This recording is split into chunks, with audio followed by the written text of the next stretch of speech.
Salut à tous, bienvenue aujourd'hui dans cette vidéo un petit peu plus intime que les autres.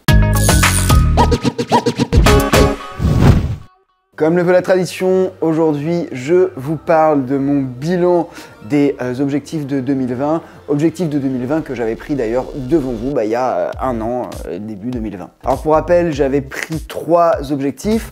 Le premier, c'était de développer la chaîne YouTube autant d'un point de vue freemium que premium. Le second, c'était mon projet Dating Game. Et le troisième, c'était mettre en place une politique de scalabilité sur ma société de production. On va commencer par l'objectif qui a été le moins bien réussi et on ne peut pas considérer qu'il est réussi, c'est Dating Game. Comme je vous l'avais dit, je m'étais fait coacher par Tom Veil, Tom Veil qui a le site Comment faire un film, qui a une belle expérience dans le monde de la fiction à différents postes et notamment en production.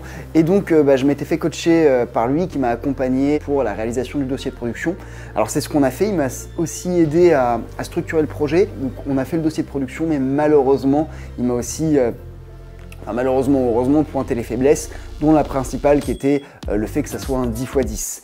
Et un 10x10, à l'heure actuelle, ce n'est pas vraiment vendable auprès d'un diffuseur. Il y avait France 4 avant, mais ça les intéresse quasiment plus. Et du coup, je me suis retrouvé avec un projet un petit peu bâtard dans un format qui ne convient à aucun diffuseur.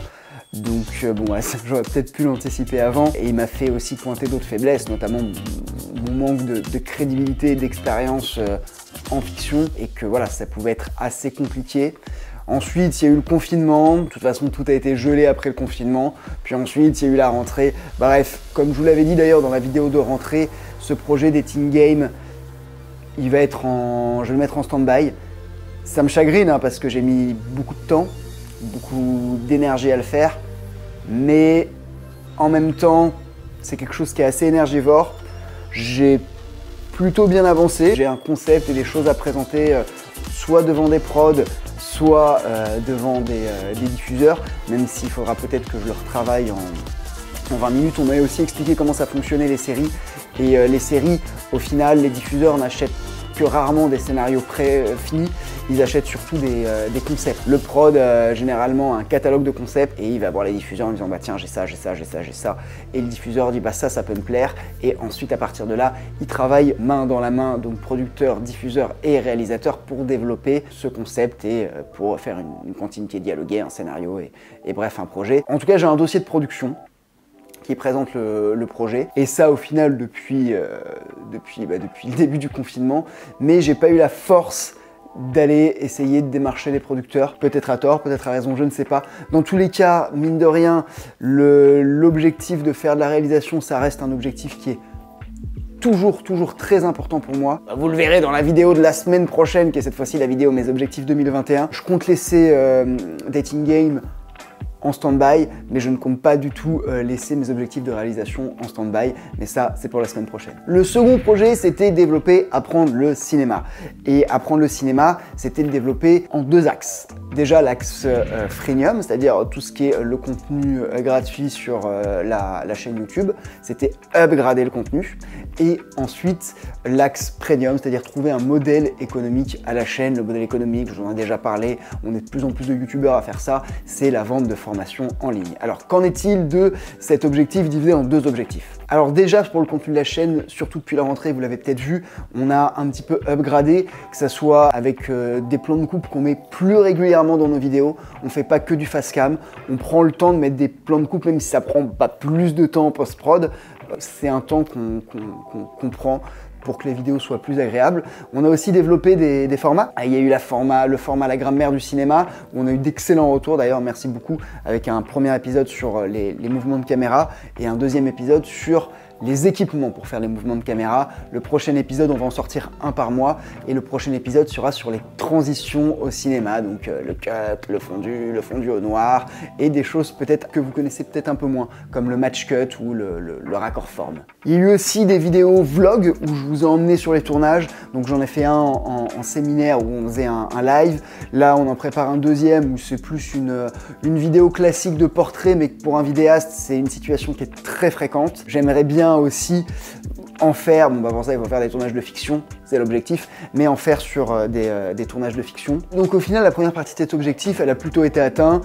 On a upgradé le contenu, même si bon voilà, il y a eu le confinement qui a fait qu'on l'a surtout upgradé dans le dernier trimestre, mais c'est quelque chose qu'on va continuer sur 2021 et on est sur la bonne voie. Le seul truc moi qui pourrait un petit peu me chagriner, c'est qu'on n'a toujours pas mis en place les émissions mensuelles sur les caméras et ça c'est un petit peu frustrant, on n'a pas encore pris le temps de le faire, mais c'est quelque chose qui va être fait et en 2021 c'est sûr on le fera. Je sais pas encore quelle forme ça aura, mais j'aimerais vraiment un truc qui soit à la fois accessible et qui permettre de se tenir un petit peu au courant. Peut-être un test normalisé de caméra une fois par mois, ça pourrait être bien.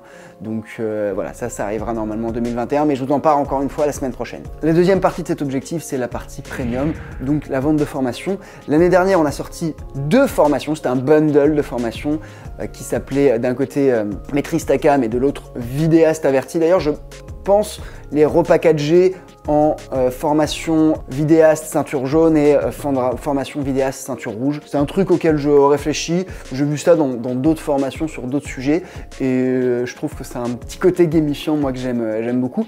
Alors du coup cette formation, je vous avais dit que je vous donnerais des chiffres, on a fait 8000 €. Alors 8000 € c'est pas mal, si on prend en compte tous les coûts qu'on a eu, que ça soit donc mes collaborateurs que j'ai dû payer pour travailler sur la formation, que ce soit sur le fond ou sur la forme, les intervenants dans la formation, mais les experts aussi qui ont validé la formation, parce que c'est vraiment important de faire un produit de qualité. Et moi, bien sûr, aussi me verser une petite rémunération. Bah là, on arrive tout juste à l'équilibre, sachant que quand je mets pour l'instant le coût horaire de mon travail sur les formations et le coût horaire de mon travail en tournage, il y a une différence, mais de fois 3. En plus, si on rajoute dans la balance tout le temps qu'on passe sur la chaîne YouTube à faire le contenu freemium, là on est clairement dans le négatif, mais c'est pas grave, hein, c'est une première formation, une première pierre à l'édifice et voilà, c'est le modèle économique qui se construit petit à petit. Donc moi c'était ok pour moi de pas trop gagner d'argent,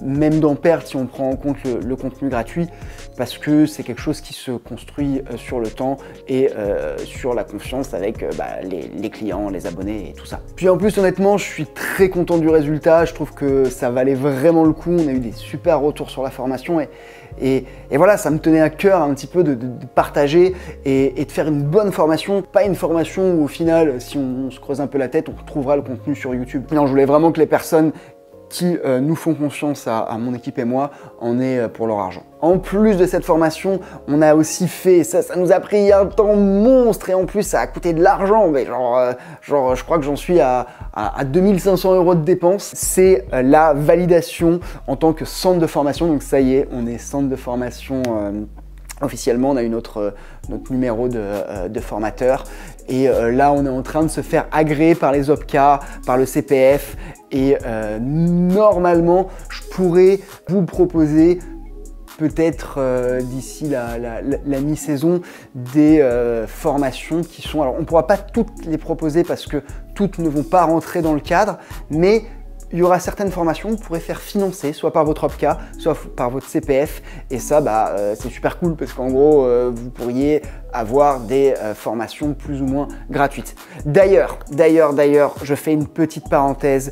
J'ai besoin de vous. Il y a un sondage dans la description et ça me ferait tellement plaisir que vous preniez 5 petites minutes pour y répondre.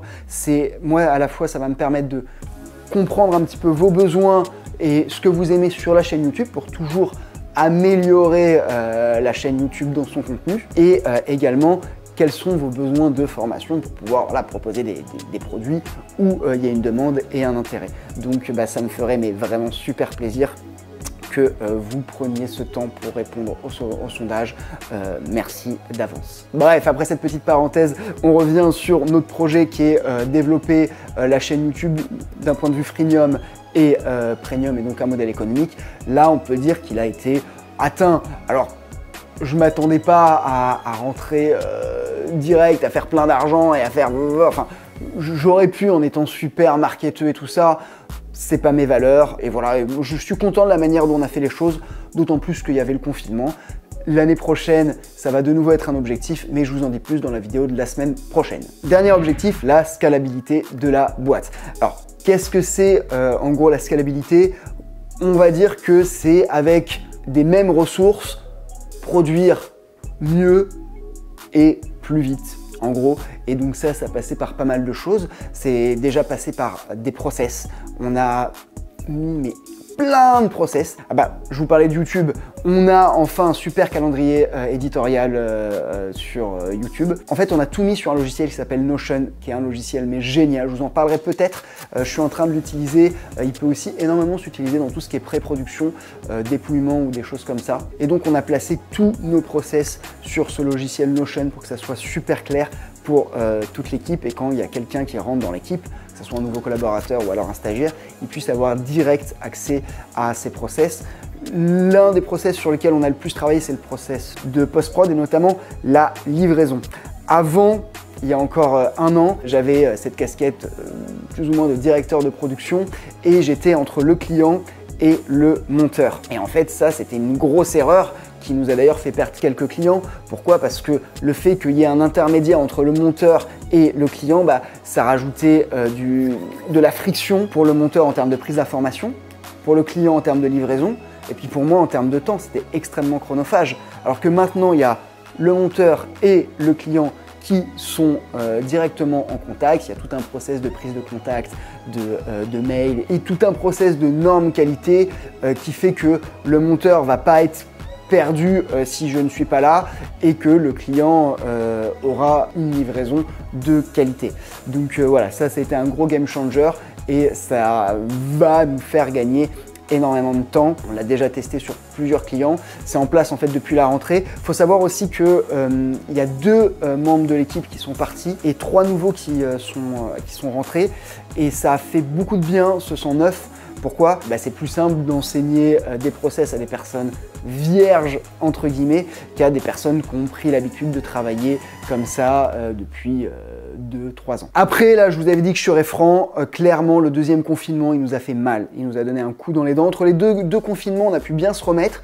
Mais là, le deuxième confinement, c'est très très chaud. On a quasiment plus de tournage, plus de demandes. On a eu beaucoup de trucs qui ont été annulés et annulé, hein, pas repoussé, annulé ou alors repoussé à l'année suivante parce que c'est des trucs qu'on filme tous les ans et sur cette année il est annulé. C'est un peu plus compliqué, c'est con parce qu'on a des bons process. Après, bah voilà, moi j'aime me dire que c'est aussi des opportunités et c'est aussi l'opportunité de plus développer la chaîne YouTube et de plus développer les formations. On verra et puis bon, si jamais vraiment encore en janvier, février c'est la merde, je remettrai ma casquette de commercial et voilà, et j'irai chercher le client et c'est quelque chose que je sais faire. C'est pas quelque chose que je kiffe faire, mais c'est quelque chose que je sais faire et si il faut ça pour, entre guillemets, sauver la boîte, on le fera. Après, on a des bonnes réserves, il y a l'État, mine de rien, qui donne des aides et je pense que quand je vois la situation des restaurateurs ou des choses comme ça, il y a pire que nous. Donc je préfère pas me plaindre et voir ça comme des opportunités. On arrive à la fin de cette vidéo, donc pour récapituler, il y avait 3 objectifs fixés. Le premier objectif qui était de développer des team games à fond, même d'avoir une stratégie de production claire et nette, bah clairement elle n'est pas atteinte. On va le mettre à 0,25 parce qu'il y a quand même eu un dossier de production qui a été fait, qui a eu du taf sur ce dossier de production. La deuxième stratégie qui est augmenter la chaîne YouTube sur le contenu freemium et le premium, je vais le mettre à 0,75 parce que c'est vrai qu'on aurait peut-être pu faire une deuxième formation et encore plus upgrader le contenu YouTube. Et la troisième qui est la scalabilité de la boîte. Bon, il reste encore des choses à faire, des trucs à connecter. Je vous ai pas parlé, mais on utilise beaucoup les outils no-code. Alors si je vous ai parlé de Notion, mais il y a aussi Zapier qui nous permet d'automatiser certaines choses, notamment en facturation et de nous faire gagner énormément de temps. Ça aussi, je vais le mettre à 0,75 parce que c'est jamais terminé, mais il y a eu pas mal de choses qui ont été faites. Donc sur 3, 0,75 plus 0,75, ça fait 1,5, ce qui nous fait 1,75 sur 3. J'étais un petit peu dur au final en note avec moi. 1,75, 2 sur 3. C'est mieux que l'année dernière, je ne me souviens pas, mais l'année dernière j'avais pris beaucoup trop d'objectifs, beaucoup moins bien ciblés, du coup j'avais pas réussi. Et voilà, cette année, donc 1,75, 2, record à battre. De toute façon, on se refixe l'année prochaine je vais rester sur 3 objectifs. Et l'année prochaine, c'est la semaine prochaine pour vous. Voilà, merci en tout cas de m'avoir écouté jusqu'au bout. Je ne sais pas si ce genre de vidéo vous fait plaisir ou pas, mais moi ça me fait beaucoup de bien de les faire parce que ça me permet de m'engager et de garder une certaine vision et aussi un certain engagement. Parce que c'est sûr que si je me fixe tous les ans des objectifs et que je les foire tous les ans, voilà quoi, la crédibilité on prend un coup. Donc non. Ça me fait beaucoup de bien, donc merci de m'avoir écouté. Dernière chose, je vous le redemande, prenez le temps pour le sondage s'il vous plaît, ça me ferait tellement plaisir et ça nous aiderait tellement à faire une chaîne et des formations de qualité. Ça vous prendra que 5 minutes et nous ça nous apportera beaucoup de valeur, donc si vous avez ce temps, je vous en serai super reconnaissant. Bon, en tout cas, moi je vous dis à l'année prochaine ou à la semaine prochaine et puis du coup à très bientôt dans de prochaines vidéos.